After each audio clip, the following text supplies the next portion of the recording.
If your goal was enlightenment, or he used to refer it as ocean of peace. So if you want to get to the ocean of peace, there are milestones for that path, or and there are 5-step process that thousands of years ago in Upanishads described it. I have this pyramid which has 5 steps: realm of the world, realm of life, realm of the mind, realm of knowledge, and realm of love. So these 5 steps have to be crossed to get to that ocean of peace. Now the 4th realm, which is when you actually have controlled your mind through meditation, which Guru Maharaj prescribed a very unique and, in relatively speaking, rather simple process. So when you cross the realm of mind through meditation, you get into the 4th realm, which is realm of knowledge. That is where your 3rd eye opens. So what does that mean? So you have 2 physical eyes, but there is the intellect, or the 3rd eye, that opens up and gives you clarity that you never had before. Like opening the 3rd eye depicts the enablement of dormant intellectual capabilities within your brain. So, we as humans have very deep mental powers, but we normally don't use them. Does that make sense? Yeah, it makes sense. So where does being psychic or, Reiki and all these topics that people love so much, and I've also loved them myself, but where do they land? Are they even in that 4th realm, or what is really opening the 3rd eye? Are they connected? Are they unconnected? So opening the 3rd eye is almost your ability to grasp and perceive extremely deep and very complex subjects through means that were not, available to you earlier. So this 5-step process to the ocean of peace, as I was describing, is a spiritual journey. In this spiritual journey, through enabling your spiritual capabilities, you get more and more intuitive as you grow. You open up your inner voice.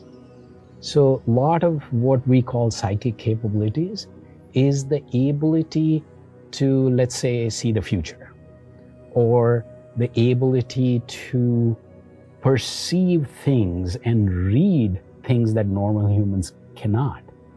How would that happen? You will have to open up your intellectual capabilities that a lot of us do have, but we haven't enabled them. So it's like a switch, but that getting to that switch, knowing where that switch is and putting that on, is like if I was in a dark room and if I put the switch on, the light comes on, I see a lot of things that I wasn't able to see before. That I call the 3rd eye, that I call the psychic powers, that I call the mental powers. But a word of caution, Guru Maharaj, who enlightened himself, described the 3rd eye and certain things beyond that, said that it's like you have lots of capabilities that you can acquire, but it's like investment into your bank account. If you start spending it, which is like you start using some of those capabilities early on, then you are dissipating that energy. Instead, if you invest into your spiritual journey, you will go all the way to the ocean of peace, to the state of enlightenment.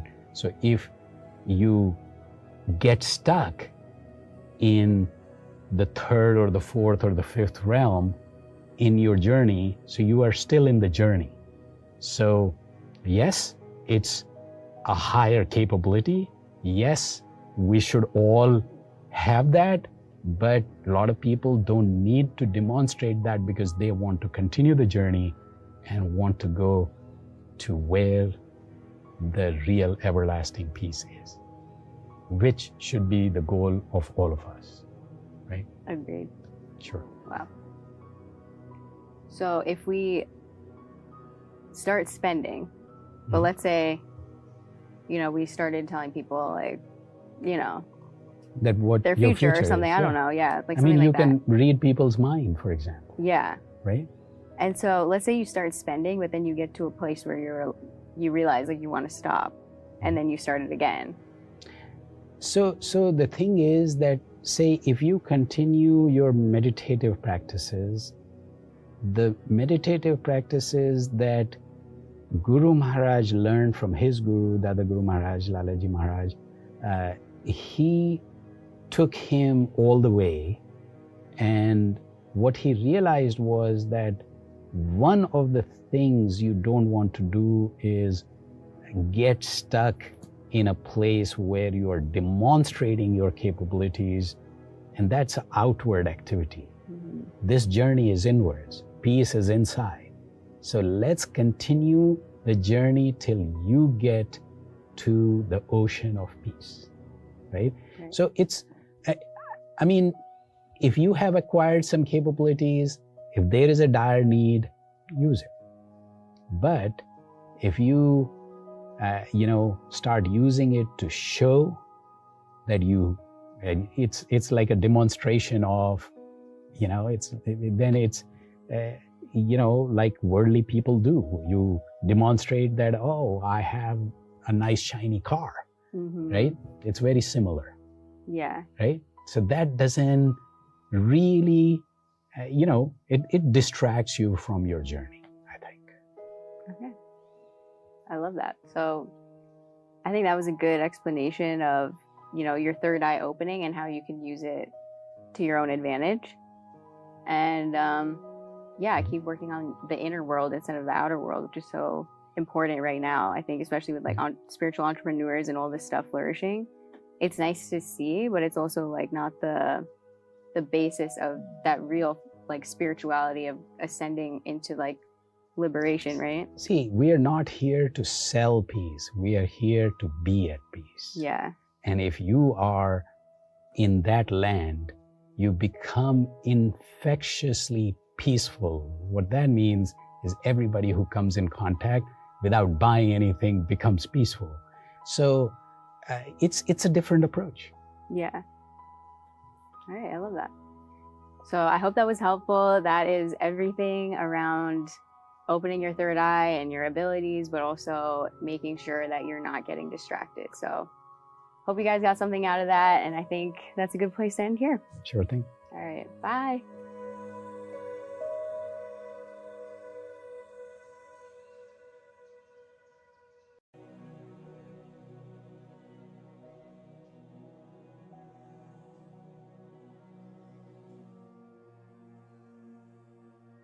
So a lot of people think that yoga is just about physical exercises, stretching exercises, and poses.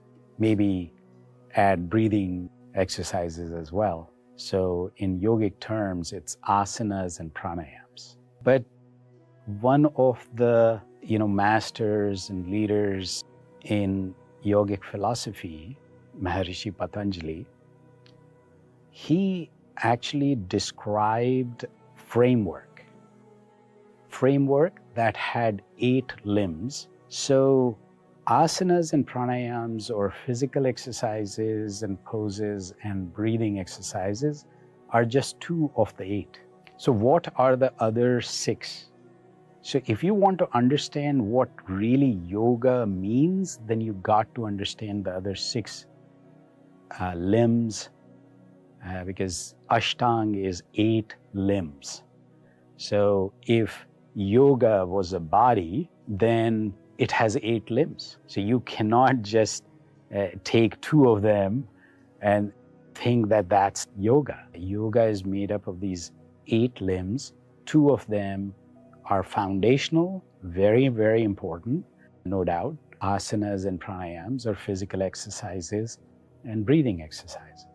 And there's a lot of literature, there's a lot of practices that describe that. And however, if I really look at satsang in the context of yoga philosophy, so first of all, what satsang means and yoga means are very, very similar.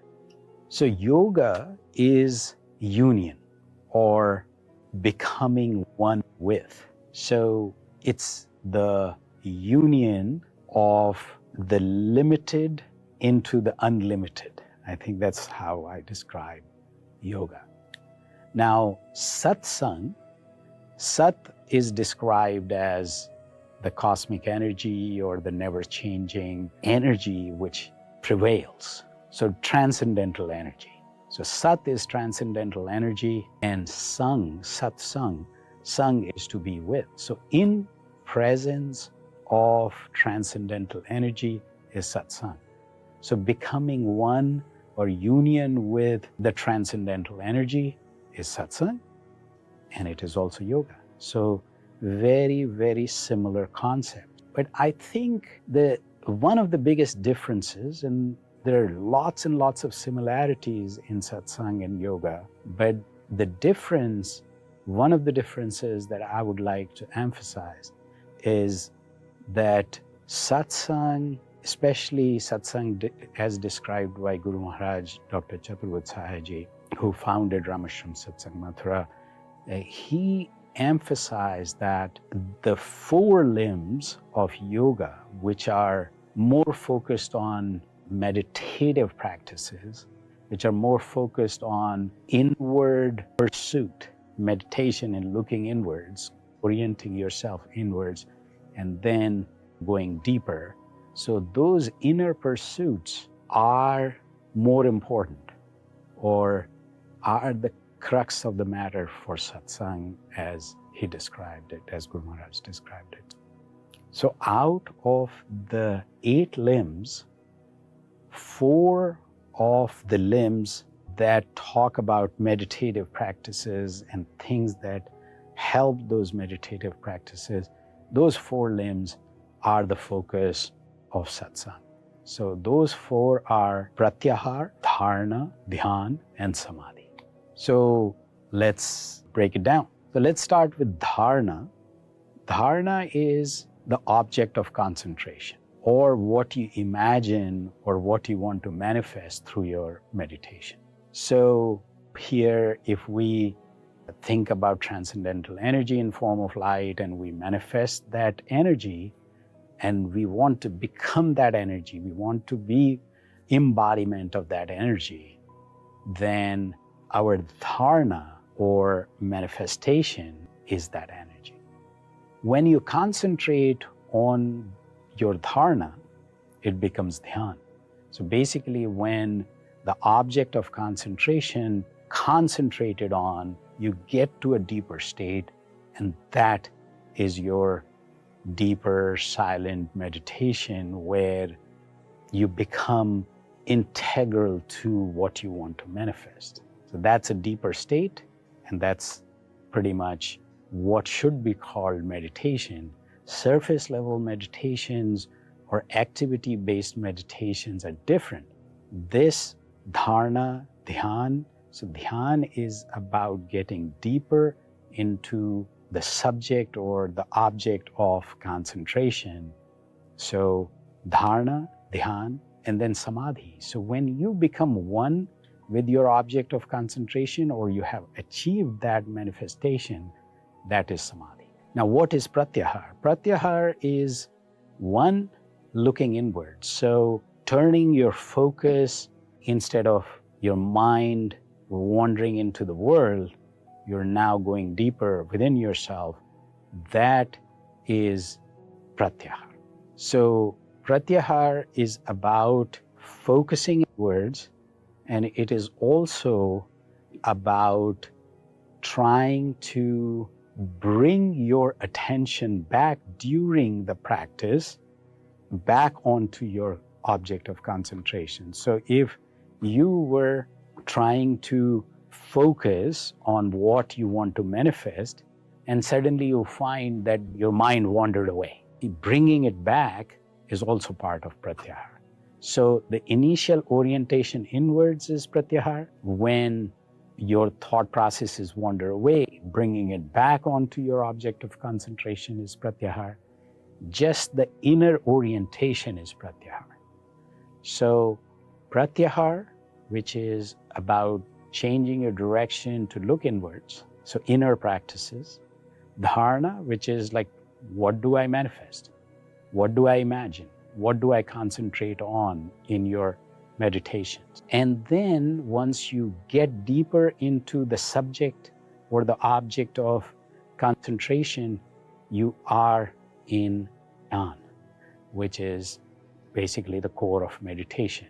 And then Samadhi is when you actually achieve your goal of being one with the object of your concentration. So the satsang and yoga are very deeply connected with meditative practices.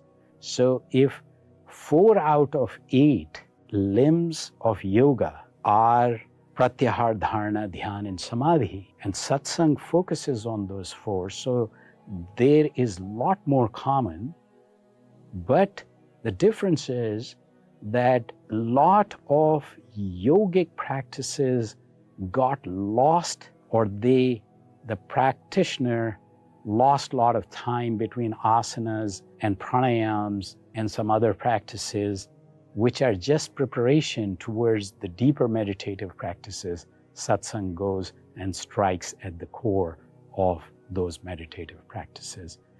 That's what I wanted to bring out and emphasize, that satsang is not very different than yoga, but it is. And it focuses on the core meditative aspects, the 4 meditative aspects of the Ashtanga Yoga.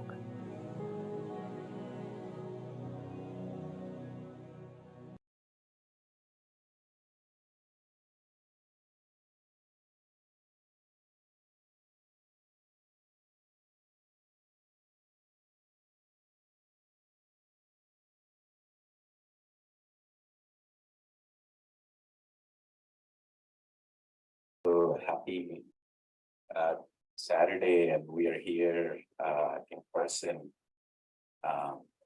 in Southbury, Connecticut. 140th birth anniversary of Guru Maharaj.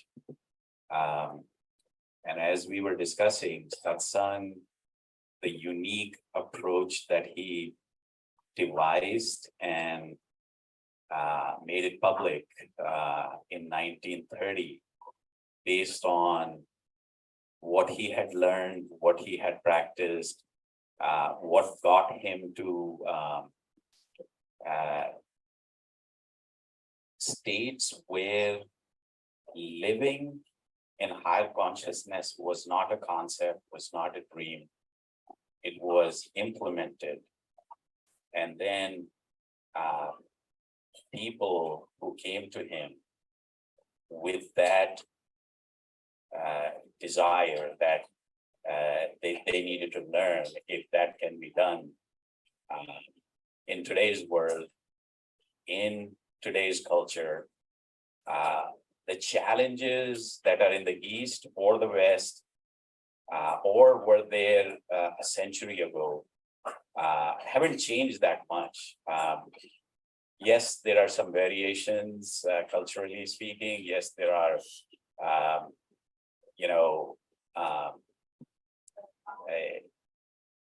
things which are not very well understood geographically speaking. But I think the overall challenge that people who should be living a better life for themselves get caught up in their own minds. And that's the challenge that was there, that is there, and will be there till we figure out ways to go beyond that, go to and take the step that yes, I can live a life where higher consciousness is not a dream, not a distant future, not a, I really sometimes feel that what Guru Maharaj did was, this is for anyone. This is for, there is no prerequisite even. You can achieve it if you decide to make that as a priority, as a focus, as something that you want to learn and implement. I was thinking about a couple of things. One, when you live at that higher level, giving back is not an option. Giving back is not,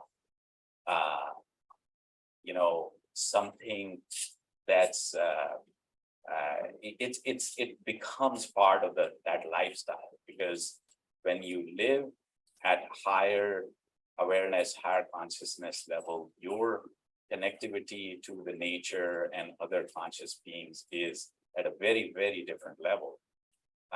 So this morning I was thinking he needed to give back. So obviously whatever he got, whatever he learned, whatever he said, it's open, it's free, it's come, try it, test drive it, and if you like it, it's up to you.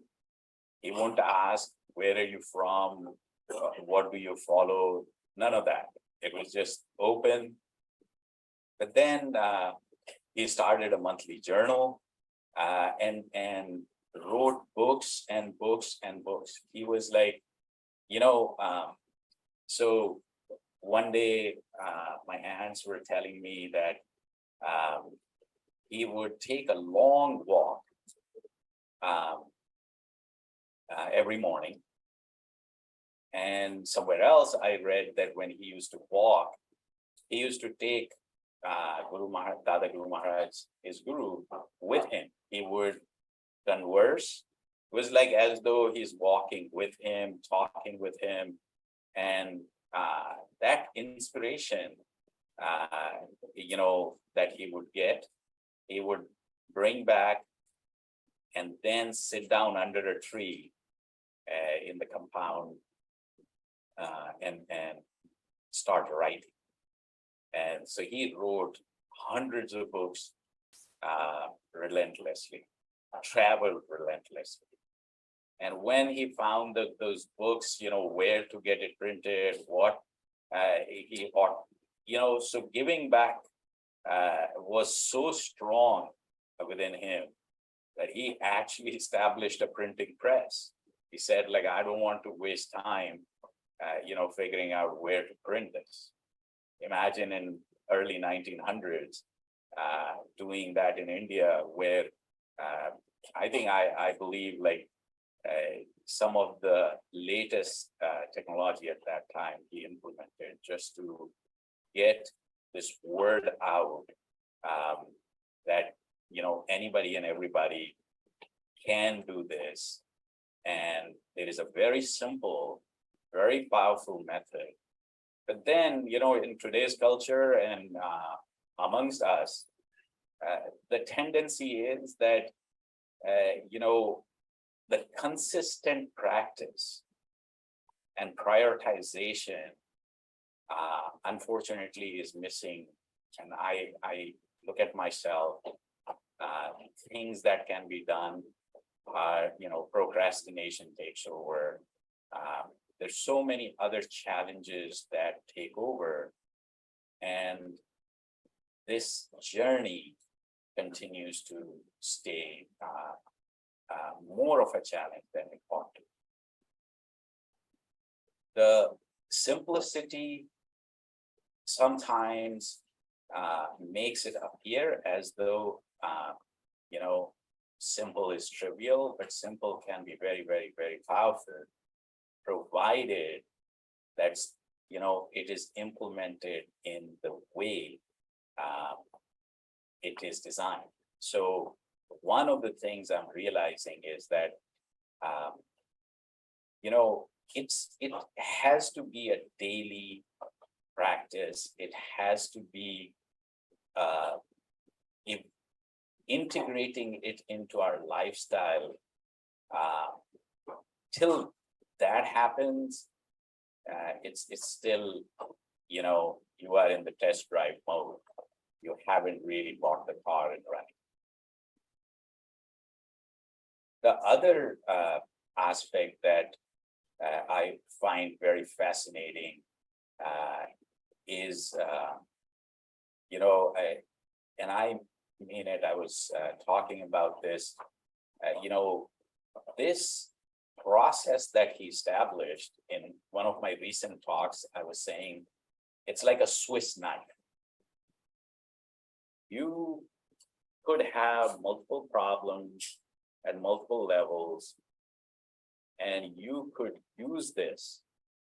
So some people I have seen just use this as a meditative practice, in the sense that you help concentrate, help you know, focus, get better at decision making. But then there are people who are above and below this. So below this would be that you just sit down, close your eyes, and physically that oh,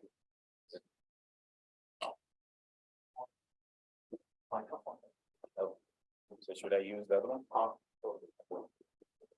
Can I?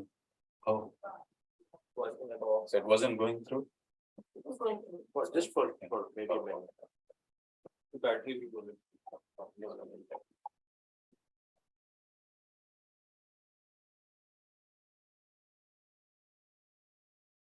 This battery is there. Yeah, can you hear me? So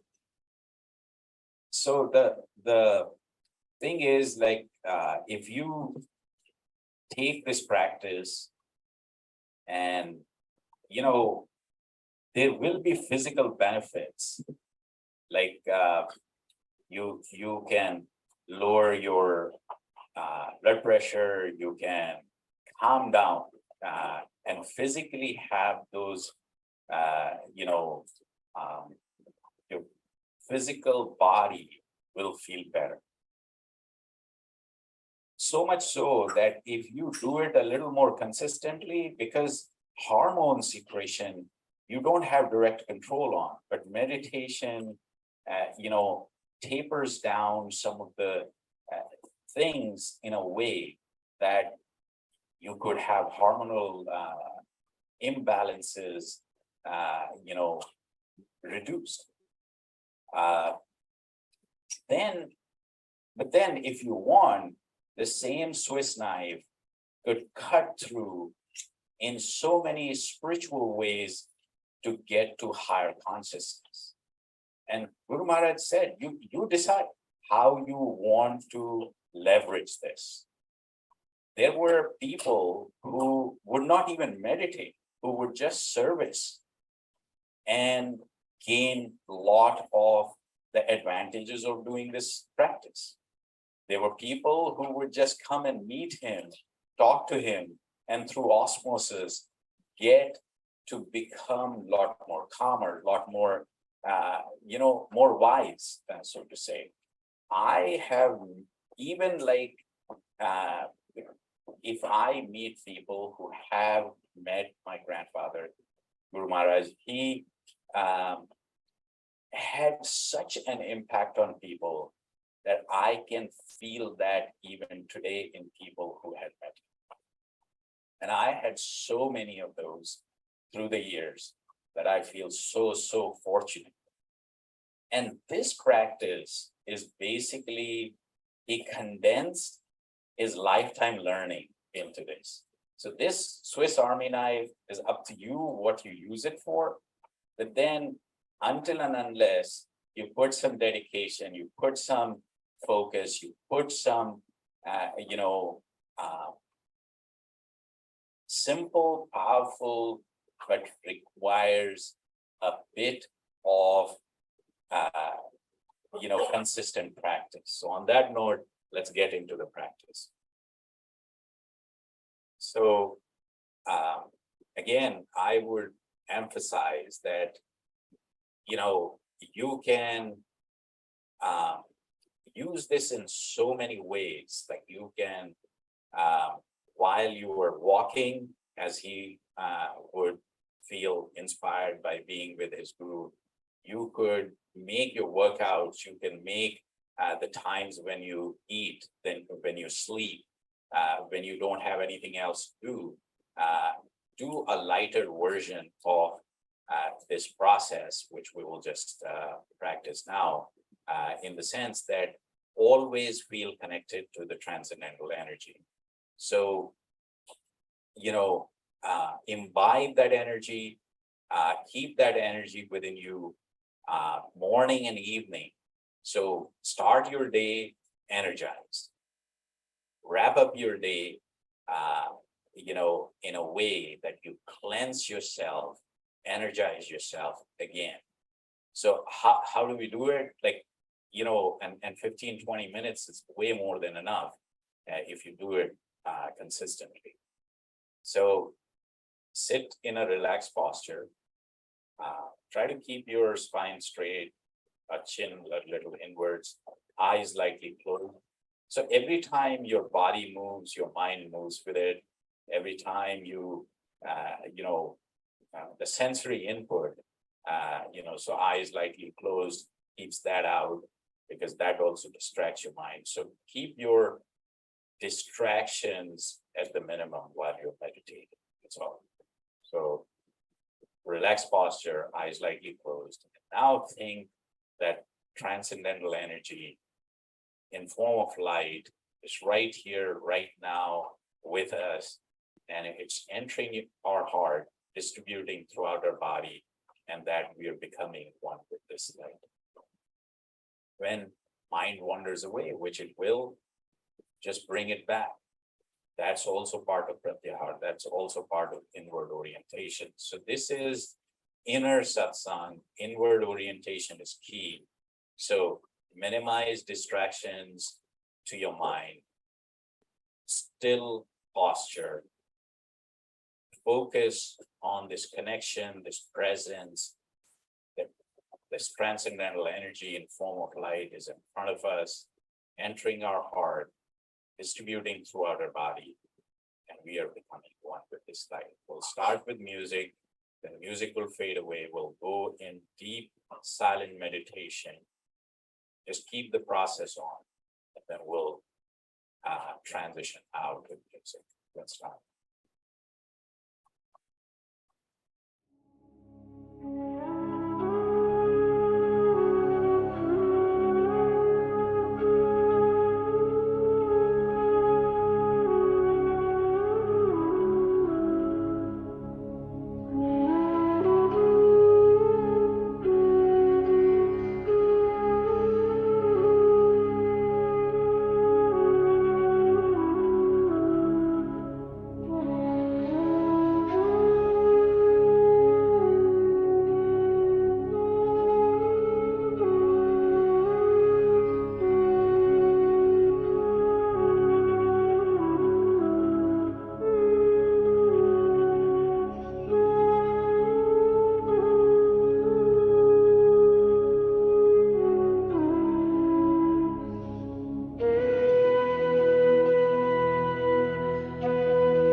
we're fortunate the 140th birth anniversary of Guru Maharaj. We just remembered him and practiced what he devised as the method to reach the goal of being a better human.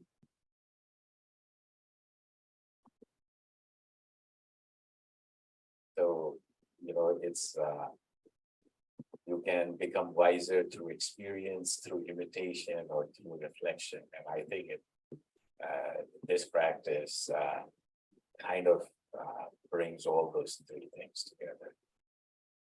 So, given that it's Guru Maharaj's 140th birth anniversary, I thought I would ask Parul, my eldest daughter, to talk a little bit about what her experience or perception about her great grandfather is.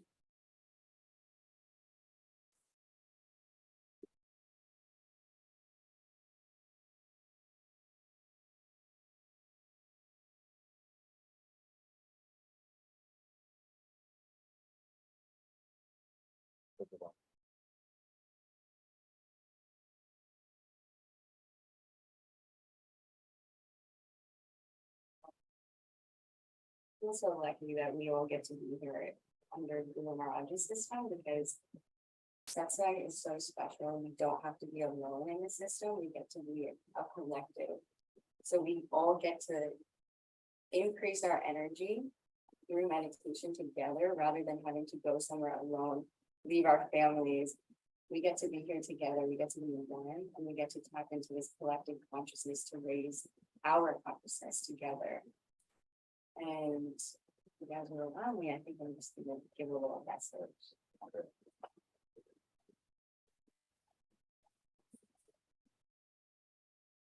The meditation is so beautiful because twice a day for 15 minutes, we get to disconnect from the illusion of this world, which is Maya. And we get to reconnect with the truth within, a higher reality. The truth we seek is within. And through our hardships and pain, because the system doesn't guarantee material success, what it guarantees is the path to enlightenment. So when we experience hardship and pain, we crack open our heart chakra so that we can experience a connection to a higher power, Guru Maharaj. And the foundation he created is so beautiful because all of us get to experience it. It's a positive energy that all of us get to experience. It's not for one person, but for all of us. So I just wanted to share that we all are so lucky that we get to be here together. We all get to experience the same thing together, and we get to reach these higher states of consciousness as one. So.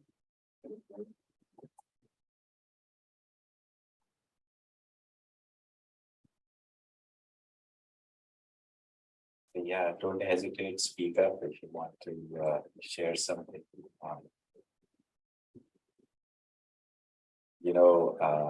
As she was speaking, I was thinking about a story that I just read. In Japan, they were, there were some fishermen. They were trying to, so every day they would go get fish, and that became very popular. So now they had to scale up, and they didn't know what to do. So they tried multiple methods, and there's a long story. They tried this, tried that. Eventually, they figured out a way to go much deeper or further into the ocean. Brought in more boats, but that wasn't working. So what happened was, when they go further out, the fish that earlier they were supplying was very fresh, and everybody liked that. Now it was getting a bit stale. So now they have to figure out, the number of fish they were catching increased, but it was getting a bit stale. So how do we tackle that? And so they created some tanks, freshwater tanks, and they will put the fish in there, in those boats. And still it wasn't working because, the fish didn't have much place to keep, swimming. So it was still not where it needed to be. So what they did was they put a shark in there, a little shark, and that would make all the fish run in that tank. And that solved the problem. So basically, and somebody sent it to me saying that,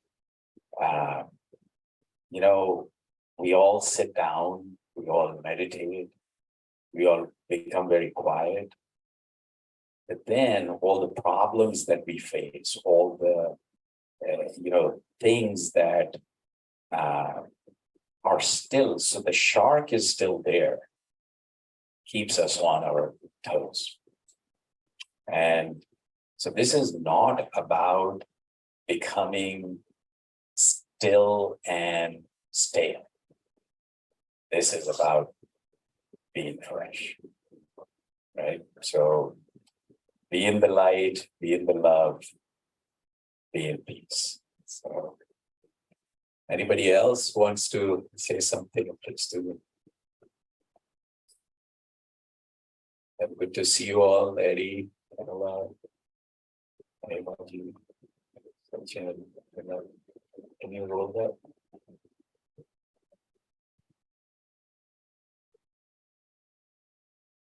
Hi, Jeff, Liz, Pam, Daru, Steve. Thank you.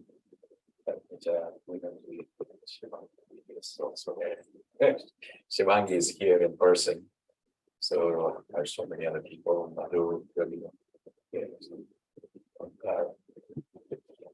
So I'll have a few more minutes. So Luz, anything you want to add? You want to? Happy Saturday, everyone. It was great to meditate with you as always. And I really liked the comments that came up about meditating collectively. It is a very, it's a very powerful way to engage in meditation. I think sharing other people's energy while you're doing it is, it's really worth it. But I don't have much else to say, but just to say thank you. It's good to see you all. Yeah, good to see you all too. And thanks, Kamala, for keeping the video on. I think, in person, it wouldn't be an option. You have to keep, yourself. So, Shivangi, you can't put your video off in person, right? So I think I will now put it as a request upfront every day or every time we meet online that, ideally, until and unless we are in crowded spots or place, and I don't want to say you're not, background is not appropriate or whatever, then different story. But ideally, we should put our videos on, because if we were in person, then that would be an option. And thanks, Steve. So Eddie, Steve, anything? It's as Parul was saying, the way the collective energy presents itself in these sessions is phenomenal, and I can personally, vouch for that. That's one thing that I, a lot of other things. I mean, one of the things that Guru Maharaj did in this practice is, and Eddie, you have talked about this before. No rituals whatsoever. It was, core meditation, focus on the goal. No frills attached. So, yeah. Go ahead, Eddie. Yeah, I just wanted to add on to what Parul was saying earlier about, Guru Maharaj establishing a foundation for us to grow upon. And I related to a story. I was, and you're probably familiar with the service on New Jersey Transit. I was coming home from New York City, and I had to catch the Trenton train basically to Rahway and switch from there to the coastline. So on this particularly snowy, cold winter night, the train decided that it didn't want to stop there at Rahway. And so I kept going until it eventually let us off, and I think Metuchen or something. And I had to wait in the cold, snowy weather for the next train to come. And when it finally came, oh boy, I was so glad to get on it because I was freezing. My toes were cold, my hands were cold. And then I took that and I finally got to my destination. And so I just wanted to relate that to the story of Guru. Many of us who are at a stage of our evolution where we've sort of been waiting in the cold for a system to come by that we could use and learn, and then grow from there to our ultimate and final goal, that ocean of peace. And so Guru Maharaj is in a sense that train. He is that opportunity and that pathway for us to take so we can get to the final destination of ocean and peace. And so for us, for me, and for the rest of us, I believe this system is very attractive because it's what we've been waiting for. It's very simple. It fits into our lifestyle, our busy lifestyle in this current and present world. And it doesn't require much, and it's easy to do. So, I just want to say I'm thankful for the system that Guru Maharaj has left us. And indeed, it is a foundation for us to grow upon. And I hope everyone appreciates this opportunity. Thanks, Eddie. And Steve,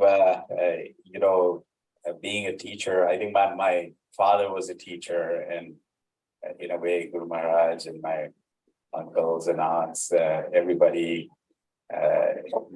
in their own way, were teachers to a whole lot of people. So, yeah, anything you want to add? I just thank you for the positive energy. You're all beautiful people, and I always enjoy listening to Eddie. He's so eloquent and is able to convey information in a way that's just that connects and makes us all so much more meaningful. I'm looking forward to a couple of events. One of our teachers pointed out that November 13th is World Kindness Day, and so I'm just looking forward to some things in the school with our educators trying to promote kindness coming up here soon. And I'm in the midst of trying to coordinate some things for some travels. I'm hoping to visit the Neasden Temple in London. My wife has a conference in Cambridge, and I've been teaching about sacred places in my geography classes. And I'm just really looking forward to the opportunity to visit that sacred place. So those are some things that are on my radar, and just thank you to everybody. Thank you, Steve. Kamala, no pressure. You have been quiet, but if you would like to, just say something.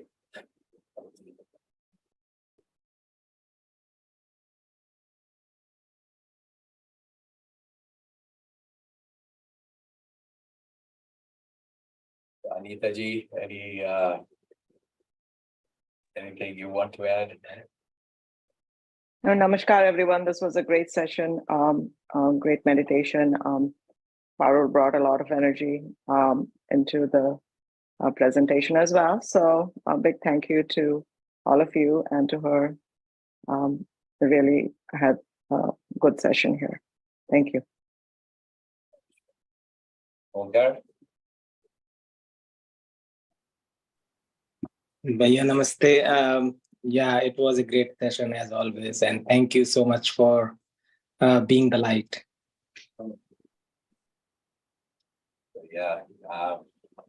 Yeah, remembering Guru Maharaj to just,